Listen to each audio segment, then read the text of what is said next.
জান্নাতুল ফেরদাউসের পানি দিয়ে গোসল করায় দিয়েছে, সুবহানাল্লাহ।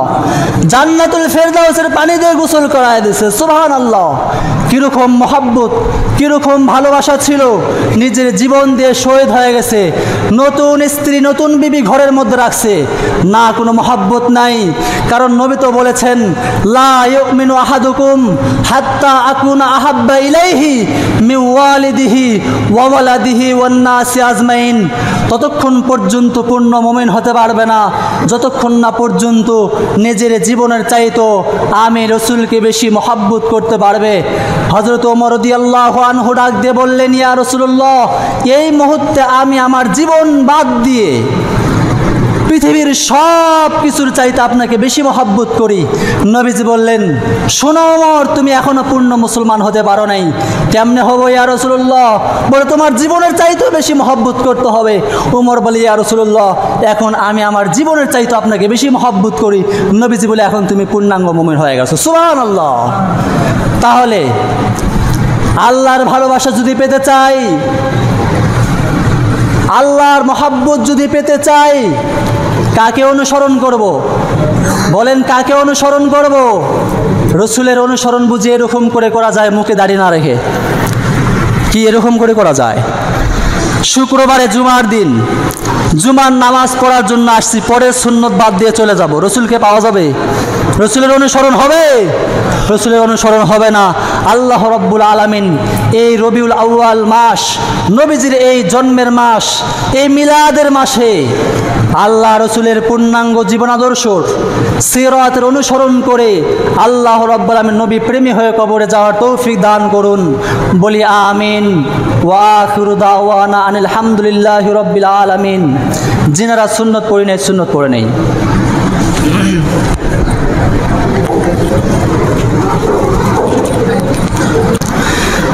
আল্লাহ রাব্বুল আলামিনের সৃষ্টি জগতের মধ্যে যত সৃষ্টি রয়েছে, তার চাইতে সব সৃষ্টির থেকে সর্বোত্তম সর্বশ্রেষ্ঠ সৃষ্টি হচ্ছে জনাবে মুহাম্মদুর রাসূলুল্লাহ। সকলে বলি সাল্লাল্লাহু আলাইহি ওয়াসাল্লাম। সেই নবী দুনিয়াতে আগমন করেছেন এই রবিউল আউয়াল মাসে। মিলাদুন নবী সাল্লাল্লাহু আলাইহি ওয়াসাল্লাম। মিলাদ মানে জন্ম, মিলাদ মানে কি? জন্ম। আর নবী, আমাদের নবী মুহাম্মদুর রাসূলুল্লাহ। মিলাদুন নবী মানে নবীর জন্ম। কার জন্ম? নবীর জন্ম। নবী আলাইহিস সালামের জন্ম উপলক্ষে আমাদের দেশ সহ পৃথিবীর অনেক দেশে অনেক বেদাতি কর্মকাণ্ডের মধ্যে মানুষজন লিপ্ত হয়, জড়িত থাকে, অনেক বেদাতি কাজকর্ম করে, ঠিক কিনা বলেন? যেমন বাংলাদেশের চট্টগ্রামের মধ্যেও দেখবেন পাকিস্তান থেকে ওরা ওদের পীর সাহেবকে নিয়ে আসবে, এরপরে জশ্নে জুলুস করবে, গাড়িতে ফুল দিয়ে সাজাবে, গাড়ির উপর তাকে উঠানোর পরে গোটা শহর ঘোরাবে। কেন? নবী আলাইহিস সালামের মিলাদ, নবীজির জন্ম এই উপলক্ষে।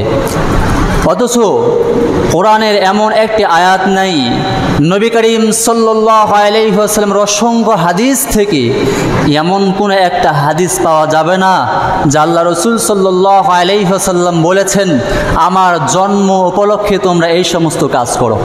এরকম একটা হাদিস পৃথিবীর কেউ দেখাইতে পারবে? কেউ না।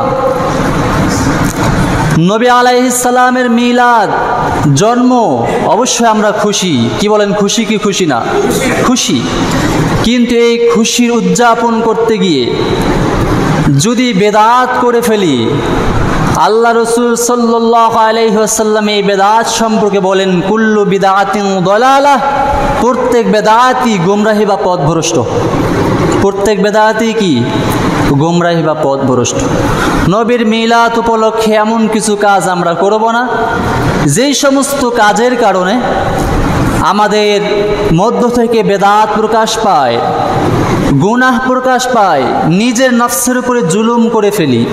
এই সমস্ত কাজকর্ম আমাদের দ্বারা যেন কোনোভাবেই প্রকাশ না পায়, বরঞ্চ নবীর এই জন্মের মাসে আল্লাহ রসুল সাল্লাল্লাহু আলাইহি ওয়াসাল্লামের জন্ম বিষয়ে আলোচনা, নবী আলাইহিস সালামের 23 বছরের জিন্দেগির আলোচনা, অর্থাৎ সিরাতুন নবী সাল্লাল্লাহু আলাইহি ওয়াসাল্লামের আলোচনা করা এবং সে অনুযায়ী নিজের জীবন যাপন করা, নিজের জীবন পরিচালনা করা গোটা উম্মতের জন্য দায়িত্ব আর কর্তব্য, বলেন ঠিক কিনা?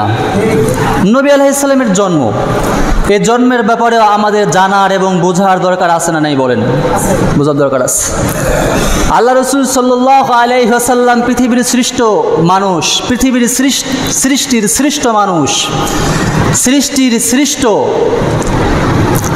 নবী করিম সাল্লাল্লাহু আলাইহি ওয়াসাল্লাম সাধারণ কোনো ঘরে যদি জন্ম নিতেন, মক্কার কাফের বেঈমান মুশরিকেরা আল্লাহ রাসূল সাল্লাল্লাহু আলাইহি ওয়াসাল্লামের বিরুদ্ধে আরও বেশি কুমন্তব্য করতেন, বাজে মন্তব্য করতেন, ঠিক কিনা বলেন? এই জন্য তৎকালীন যুগের সবচাইতে সম্ভ্রান্ত বংশ নবী আলাইহিস সালামের বংশের নাম কি? কুরাইশ বংশ। সর্দার, গোটা আরব জাহানের সর্দার কুরাইশ বংশ। নবীর দাদা আব্দুল মুত্তালিবকে সবাই সর্দার মানত, নেতা মানত। বাইতুল্লাহ, যেটা আল্লাহ রব্বুল আলামিনের ঘর, এই মসজিদে হারামের মোতাওয়াল্লির দায়িত্ব পালন করেছে আল্লাহর নবীর দাদা আব্দুল মুত্তালিব। সুবহানাল্লাহ। এই কুরাইশ বংশের মধ্যে আরেকটি বংশের নাম হচ্ছে বনি হাশেম। কি বলেন? বনি হাশেম। এই কুরাইশ বংশের বনি হাশেম কুরাইশদের আবার সর্দার। সুবহানাল্লাহ। এই বংশে আল্লাহ রাসূল সাল্লাল্লাহু আলাইহি ওয়াসাল্লাম দুনিয়াতে এসেছেন এবং যার ঔরস থেকে নবীজি হালিমাত আমিনার গর্ভে এসেছেন, সেই মহাপুরুষের নাম হচ্ছে আব্দুল্লাহ। আর যিনি গর্ভে ধারণ করেছেন তার নাম হচ্ছে আমিনা। তার নাম কি? আমিনা। আল্লাহ রাসূল সাল্লাল্লাহু আলাইহি ওয়াসাল্লাম দুনিয়াতে আগমন করার পূর্বে নবীজি যখন তার মার গর্ভে, নবী আলাইহিস সালাম তার সম্মানিত পিতা এ দুনিয়া থেকে নবীজি গর্ভে থাকা অবস্থায় বিদায় নিয়ে চলে গেলেন। তৎকালীন সময় মক্কার নিয়ম ছিল এটা যে যার স্বামী মরে যাবে সে সুগন্ধি ব্যবহার করতে পারবে না। নবীজির মা আমেনা যেখানে যায়, যেখানে থাকে, যেদিক দিয়ে হেঁটে যায় সুগন্ধে মুখরিত হয়ে যায়। সুবহানাল্লাহ। কিন্তু নিয়ম কি? বিধবা মহিলা সুগন্ধি ব্যবহার করতে পারবে না। আমেনা যেদিক দিয়ে হেঁটে যায় সুগন্ধি মুখরিত হয়ে যায়। সুবহানাল্লাহ। মক্কার লোক বলা বলি করে, লোকমুখে আল্লাহ রাসূল সাল্লাল্লাহু আলাইহি ওয়াসাল্লামের দাদা আব্দুল মুত্তালিবের কানে কথা চলে আসছে যে আপনার বৌমা বিধবা হওয়ার পরেও সুঘ্রাণ ব্যবহার করে। কেন ব্যবহার করে? নবীজির দাদা নবীজির দাদিকে ডেকে বললেন, দেখো আমাদের মান সম্মান তো শেষ হয়ে যাচ্ছে, তোমার বৌমাকে ডাকো এবং তাকে বলতে হবে কিসের জন্য সুঘ্রাণ ব্যবহার করে। এবং যেই সুঘ্রাণ নবীজির মার থেকে প্রকাশ পায়, এইটা আরব জাহানের মধ্যে কোথাও এরকম সুঘ্রাণ কেউ কখনো শোনে নাই। সুবহানাল্লাহ। বলে এত সুন্দর সুঘ্রাণ কোথা থেকে ক্রয় করে, কোন দোকান থেকে খরিদ করে? আল্লাহ রাসূল সাল্লাল্লাহু আলাইহি ওয়াসাল্লামের মা আমেনাকে ডাকা হলো। নবীজির দাদা আব্দুল মুত্তালিব বলে, মা নিয়ম তো এটাই যে সুঘ্রাণ ইউজ করা যাবে না, ব্যবহার করা যাবে না, কিন্তু তুমি কোথা থেকে সুঘ্রাণ মাখো? আর যে সুঘ্রাণ তুমি ব্যবহার করো এই সুঘ্রাণ তো মক্কার মধ্যে কোনো বাজারে নাই, কোনো দোকানেও নাই, তুমি কোথা থেকে পাও? আল্লাহ রাসূল সাল্লাল্লাহু আলাইহি ওয়াসাল্লামের মা সাথে সাথে থুতু নিক্ষেপ করলেন। সুবহানাল্লাহ। যখন থুতু নিক্ষেপ করছে, থুতু থেকে এমন সুঘ্রাণ ভেসে আসছে, গোটা ঘর মুখরিত হয়ে গেছে। আল্লাহু আকবার। গোটা ঘর মুখরিত হয়ে গেছে। নবীজির মা আমেনা ডাক দিয়ে বলে, হে আমার সম্মানিত শ্বশুর, আপনি শুনে রাখেন, এই সুঘ্রাণ আমি ইউজ করি না, আমি মাখি না, বরঞ্চ আমার পেটের মধ্যে যেই সন্তান যেদিন থেকে এসেছে সেদিন থেকে আমি আমেনা যেখানেই যাই, যেদিক দিয়ে যাই, যেই জায়গায় যাই, সব জায়গাগুলো সুঘ্রাণে মুখরিত হয়ে যায়। আমেনা ডাক দিয়ে বলে, আমি যখন আমার ঘরের মধ্যে প্রবেশ করি, ঘরের প্রতিটি বালুকণা আমি আমেনাকে সালাম জানাই। ঘরের পাথরগুলি, ওয়ালগুলি পর্যন্ত আমি আমেনাকে সালাম জানাই। সুবহানাল্লাহ।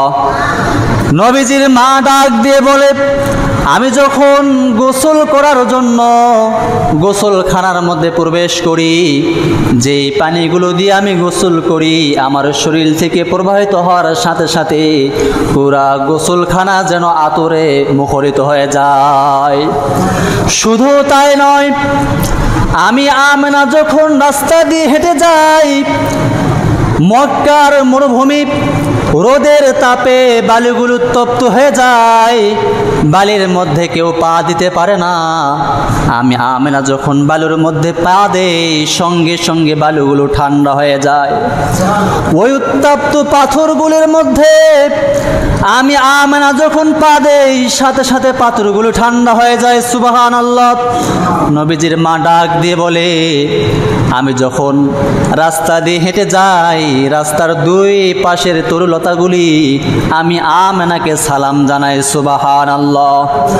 শুধু তাই নয়, আমি আমেনা যখন পানি নেওয়ার জন্য কূপের কাছে যাই, কূপ থেকে রশি দিয়ে পানি উঠাইতে হয় না, আমি কূপের কিনারায় দাঁড়ানোর সাথে সাথে কূপের পানিগুলো এমনিতেই উপরে উঠে চলে আসে। সুবহানাল্লাহ। আমি আমেনা এই জন্য যখন কূপের কাছে পানি নেওয়ার জন্য যাই, মক্কা নগরীর মহিলাগুলো আমাকে ডাক দিয়ে বলে, আমেনা তুমি একটু অপেক্ষা করো, তুমি আগে আগে পানি নিয়ে চলে যেও না, তাহলে পানি নিচে চলে যাবে। তুমি অপেক্ষা করো, তোমাকে পানি উঠাইতে হবে না, আমরা এই পানি উঠাই দেব তোমার বাড়ি পর্যন্ত, আমরা এই পানিগুলো বহন করে দিয়ে আসবো। আমেনা তুমি শুধু অপেক্ষা করো, আমরা একটু পানিগুলো উঠায় নেই। সুবহানাল্লাহ। আল্লাহ রাসূল সাল্লাল্লাহু আলাইহি ওয়াসাল্লাম গর্ভে থাকা অবস্থায় এই অলৌকিক কর্ম আল্লাহ রাব্বুল আলামিন প্রকাশ করেছেন। নবী করিম সাল্লাল্লাহু আলাইহি ওয়াসাল্লাম যখন দুনিয়াতে আসবেন, শুভ আগমন করবেন, আল্লাহ রাসূল সাল্লাল্লাহু আলাইহি ওয়াসাল্লামের মা যখন তার ঘরের মধ্যে হিলান দিয়ে বসা, এক পাশে দাসী উম্মে আইমান বসা, আরেক পাশে আবু লাহাবের দাসী বসা, নবীজির মা তাদের সঙ্গে কথা বলছেন। একটু ঘুমায় গেলেন, ঘুমের ঘরের স্বপ্নে তিনি দেখে যে মহিলারা তার ঘরের কাছে বসে আছে, ঘরের মধ্যে বসে আছে অপরিচিত মহিলা। তিনি একজনকে ডাক দিয়ে বলে, মা আপনার পরিচয় কি, আপনি কোথা থেকে আসছেন, আমি তো আপনাকে চিনতেছি না। মহিলা দাঁড়ায় বলে, হে আমেনা শোনো, আমি তো সাধারণ কোনো মহিলা নয়, আমি আদম নবীর স্ত্রী হাওয়া আলাইহিস সালাম। সুবহানাল্লাহ। আমি এসেছি এই কারণে, তোমার গর্ভের মধ্যে যে সন্তান, এই সন্তান আজকে এই দুনিয়াতে ভূমিষ্ঠ হবে, দুনিয়াতে পদার্পণ করবে, এই জন্যই আমি তোমার ঘরে উপস্থিত হয়েছি। সুবহানাল্লাহ। আরেকজনকে ডাক দিয়ে বলে, মা আপনি কে? বলে, আমেনা আমি হচ্ছি ঈসা আলাইহিস সালামের মা মরিয়ম। সুবহানাল্লাহ। আপনি কেন এসেছেন? বলে, আমি আসার কারণ তোমার যে সন্তান দুনিয়াতে আসবে, এই জন্য আল্লাহ রব্বুল আলামিন আমাদেরকে মেডিকেল টিম হিসাবে তোমার ঘরের মধ্যে পাঠায় দিয়েছে। সুবহানাল্লাহ। গল্প করার পরে আমেনার ঘুমটা ভেঙে গেল। তিনি তাকায় দেখেন তার সামনে তার সদ্য ভূমিষ্ঠ বাচ্চা, লজ্জায় স্থান কাউকে দেখতে দেয় না, নিজের হাত দিয়ে ঢেকে রেখেছেন। আমেনা যখন হাত সরাইতে চায়, কিন্তু কেন জানি শক্তি দিয়ে হাতটা ধরে আছে, সরাইতে দেয় না। আমেনা বুঝতে পারলেন নিশ্চয় সাধারণ কোনো সন্তান নয়, তার লজ্জা স্থানটা পর্যন্ত দুনিয়ার মানুষকে দেখতে দিবে না। সুবহানাল্লাহ। দাসীকে ডাক দিয়ে বললেন, ঘরের ভিতর থেকে কাপড় আনো। যখন কাপড় ওই ছোট্ট শিশু নবীকে পরায় দেওয়া হলো, সাথে সাথে তিনি কাপড় পরার পরে সিজদার মধ্যে লুটে পড়লেন। সুবহানাল্লাহ। সিজদা থেকে উঠে নামাজের বৈঠকে যেরকম মানুষ বসে সেরকম তিনি বসে পড়লেন, আর এই শাহাদাত আঙ্গুলি আসমানের দিকে উঁচু করলেন। শাহাদাত আঙ্গুলি যখন ওই ছোট্ট নবী আসমানের দিকে উঁচু করেছেন, তার আঙ্গুলের মাথা থেকে এমন এমন জ্যোতির্ময় আলো বের হয়ে আসলো, গোটা পৃথিবী তার আঙ্গুলের আলোয় আলোকিত হয়ে গেছে। সুবহানাল্লাহ।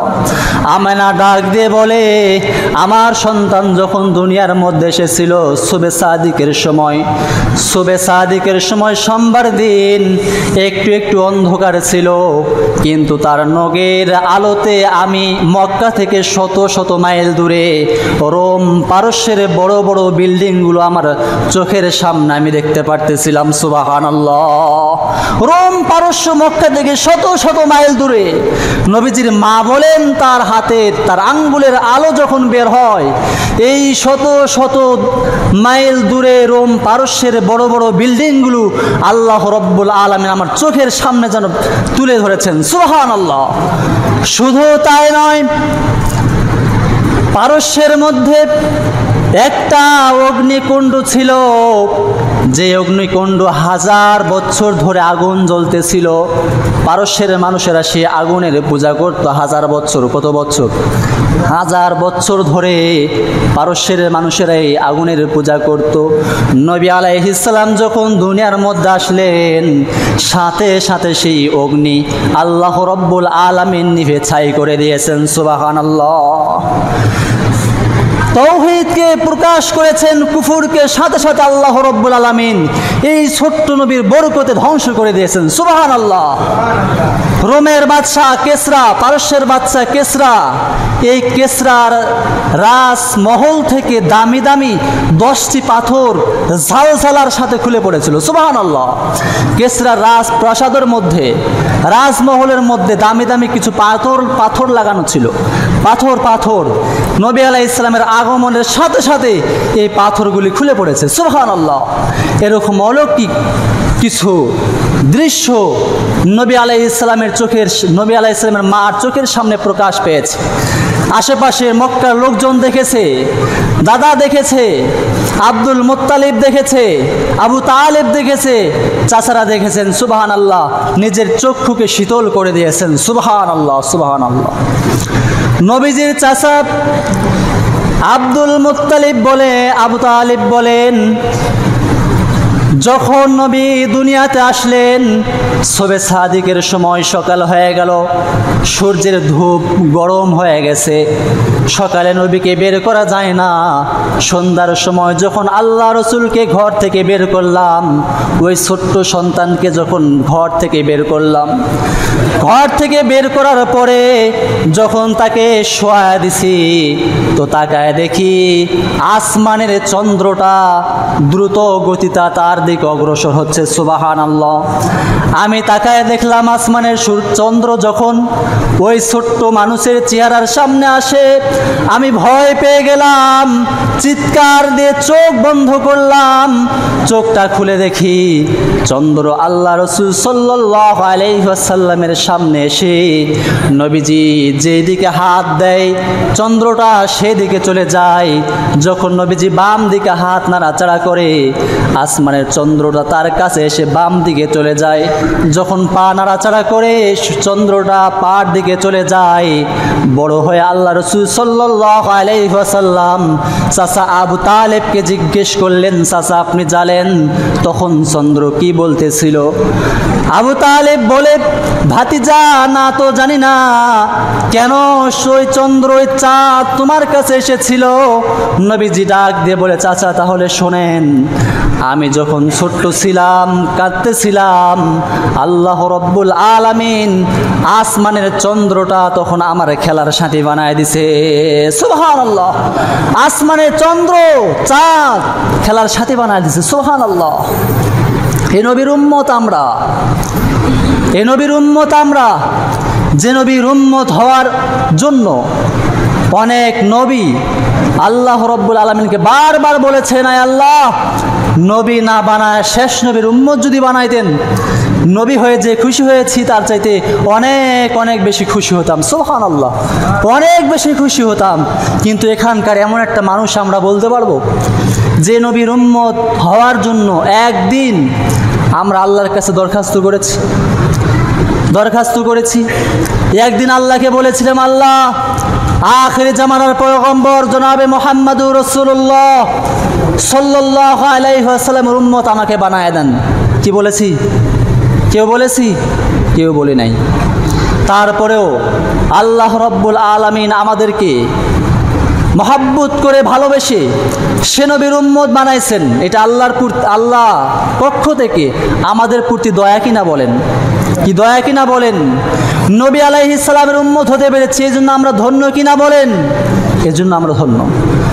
এই জন্য আল্লাহ রব্বুল আলামিন পবিত্র কোরআনুল কারীমের মধ্যে বলেন, কুল ইন কুনতুম তুহিব্বুনাল্লাহা ফাত্তাবিউনি ইউহিব্বুকুমুল্লাহ ওয়া ইয়াগফির লাকুম যুনুবাকুম ওয়াল্লাহু গফুরুর রহিম। আল্লাহ বলেন, কুল, হে রাসূল আপনি বলুন, ইন কুনতুম তুহিব্বুনাল্লাহ, যারা আমি আল্লাহকে ভালোবাসতে চাই। কাকে ভালোবাসতে চাই? শুনছেন তো আপনারা সবাই? কাকে ভালোবাসতে চায়?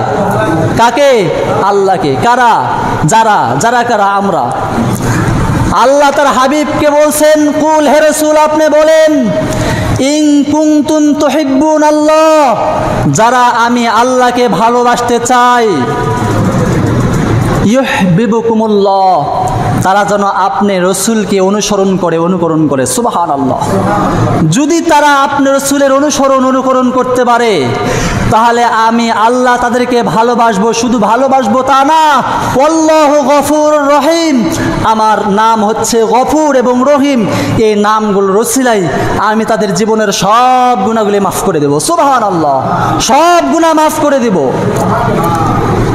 আল্লাহর ভালোবাসা যদি পেতে চাই, অনুসরণ করতে হবে কাকে? বলেন কাকে? রসুলকে। আর রাসূল করিম সাল্লাল্লাহু আলাইহি ওয়াসাল্লাম বলছেন, লা ইউমিনু আহাদুকুম হাত্তা আকুনা আহাব্বা ইলাইহি মিন ওয়ালিদিহি ওয়া ওয়ালাদিহি ওয়ান নাসি আজমাইন। শুনে রাখো উম্মত, হে পৃথিবীর লোক সকল, হে পৃথিবীর মানুষ, শুনো, ততক্ষণ পর্যন্ত তোমরা পূর্ণ খাঁটি মুমিনে কামেল হতে পারবে না, যতক্ষণ না পর্যন্ত তোমরা তোমাদের নিজের জীবনের চাইতে, মা বাবার চাইতে, স্ত্রী সন্তানের চাইতে, বাড়ি গাড়ির চাইতে, সম্পদের চাইতে আমি রসুলকে বেশি মহব্বত করতে না পারবে, ভালো না বাসতে পারবে। সুবহানাল্লাহ। তাহলে রসুলকে যদি অনুসরণ করতে চাই, রসুলকে যদি ইত্তেবা করতে চাই, তাহলে রসুলের ভালোবাসার প্রয়োজন আছে না নাই? বলেন আছে না নাই? কিরকম ভালোবাসা? সাধারণ কোনো ভালোবাসা? বলেন সাধারণ কোনো ভালোবাসা? সাধারণ কোনো ভালোবাসা নয়, বরঞ্চ নিজের জীবনের চাইতে আল্লাহ রসুল সাল্লাল্লাহু আলাইহি ওয়াসাল্লামকে আমাদের বেশি ভালোবাসতে হবে, বেশি মহব্বত করতে হবে। আল্লাহ বলেন, তাহলে আমি তোমাদেরকে ভালোবাসবো, আর আমার ভালোবাসা যে পাবে তার জীবনের সব গুনাহ মাফ হয়ে যাবে। আর জীবনের যদি গুনাহ না থাকে, তাকে আর কে আটকাবে জান্নাতে যাওয়ার জন্য? সুবহানাল্লাহ। কে আটকাবে তাকে জান্নাতে যাওয়ার জন্য? এই জন্যই তো নবী আলাইহিস সালামের সাহাবীরা আল্লাহ রসুলকে জীবনের চাইতেও বেশি মহব্বত করেছেন। কীরকম মহব্বত করেছেন? একটি ঘটনা বলে শেষ করে দেবো ইনশাআল্লাহ। আল্লাহ রসুল সাল্লাল্লাহু আলাইহি ওয়াসাল্লামের একজন সাহাবী, নাম তার হানজালা। কি নাম? হানজালা। বিবাহ হয়েছে, বাসর রাত, গোসলও ফরজ হয়ে গেছে। হানজালা রাদিয়াল্লাহু আনহু গোসল করার জন্য পানির কিনারায় দাঁড়াইছেন। গোসল করবেন, পানি মাথায় দিবেন, এমন তো সময় কে যেন বলতেছে, কুতিলা ইয়া মুহাম্মদ, কুতিলা ইয়া মুহাম্মদ, কুতিলা ইয়া মুহাম্মদ। আল্লাহ রসুল মুহাম্মদ সাল্লাল্লাহু আলাইহি ওয়াসাল্লাম শহীদ হয়ে গেছে। কি বলছে? আল্লাহ রসুল শহীদ হয়ে গেছে। এই আওয়াজ যখন হযরতে হানজালার কানে পৌঁছে গেছে, হানজালা রাদিয়াল্লাহু আনহু পানি দিয়ে গোসল না করে স্ত্রীর কাছে গেলেন, গিয়ে বলে, স্ত্রী তরবারিটা দাও। কি বলছে? তরবারিটা দাও। বলে, কোথায় যাবেন? বলে, আল্লাহ রসুল শহীদ হয়ে গেছে, জিহাদের ময়দানে যেতে চাই। স্ত্রী ডাক দিয়ে বলে, হে প্রিয় স্বামী, আপনার তো গোসল ফরজ হয়ে গেছে, গোসলটা করেন, এরপরে জিহাদের ময়দানে যান। নবীজির সাহাবী হানজালা, কি পরিমাণে মহব্বত আল্লাহ রসুলের তার অন্তরে, রসুলের কি পরিমাণে ভালোবাসা তার হৃদয়ের মধ্যে। তিনি ডাক দিয়ে বলছে, হে আমার প্রাণের স্ত্রী, কি বলতেছো? কিসের কারণে গোসল করব? কার কারণে গোসল করব? কিসের জন্য গোসল করব? যেই রসুলের জন্য নিজের জীবনটা জীবিত রেখেছি, সেই রসুল আজকে দুনিয়াতে নাই। সুবহানাল্লাহ, সে তো শহীদ হয়ে গেছে, কিসের জন্য গোসল করব? খোলা তরবারি নিয়ে জিহাদের ময়দানের দিকে ছুটলেন। হানজালা রাদিয়াল্লাহু আনহু জিহাদ করতে করতে এক পর্যায়ে শহীদ হয়ে গেলেন। যুদ্ধ শেষে আল্লাহ রসুল সাল্লাল্লাহু আলাইহি ওয়াসাল্লাম সাহাবায়ে কেরামকে ডাক দিয়ে বললেন, হে সাহাবীরা, জিহাদের ময়দানে জিহাদ করে যারা শহীদ হয়ে গেছে, এদের লাশগুলোকে জমা করো, এদের লাশগুলোকে এক জায়গায় করো। সাহাবায়ে কেরাম লাশগুলো এক জায়গায় করছেন। এমন তো সময় এক মহিলা আল্লাহ রসুলের কাছে গিয়ে বলে, ইয়া রাসূলুল্লাহ, ইয়া রাসূলুল্লাহ, হে আল্লাহ রসুল, যারা জিহাদ করে শহীদ হয়ে যায় এদের তো গোসলের প্রয়োজন হয় না, কারণ কিয়ামতের ময়দানে যেভাবে শহীদ হয়েছে রক্তাক্ত অবস্থায়, তারা কিয়ামতের ময়দানে উঠবেন, জিহাদের তারা শহীদের মর্যাদা পাবেন, আল্লাহ রাব্বুল আলামিন তাদেরকে বিনা হিসেবে জান্নাত দান করবেন। সুবহানাল্লাহ। কিন্তু আমার স্বামীকে আপনি গোসল ছাড়া দাফন করবেন না। নবীজি ডাক দিয়ে বলে, কে তোমার স্বামী, কি তোমার পরিচয়, তোমার স্বামীর নাম কি? মহিলা ডাক দিয়ে বলে, ইয়া রাসূলুল্লাহ, আমার স্বামীর নাম হচ্ছে হানজালা। সুবহানাল্লাহ, আমার স্বামীর নাম হানজালা, আপনার মহব্বতে গোসল ফরজ ছিল কিন্তু গোসল করতে পারে নাই, জিহাদের ময়দানে শহীদ হয়ে গেছে, হুজুর তাকে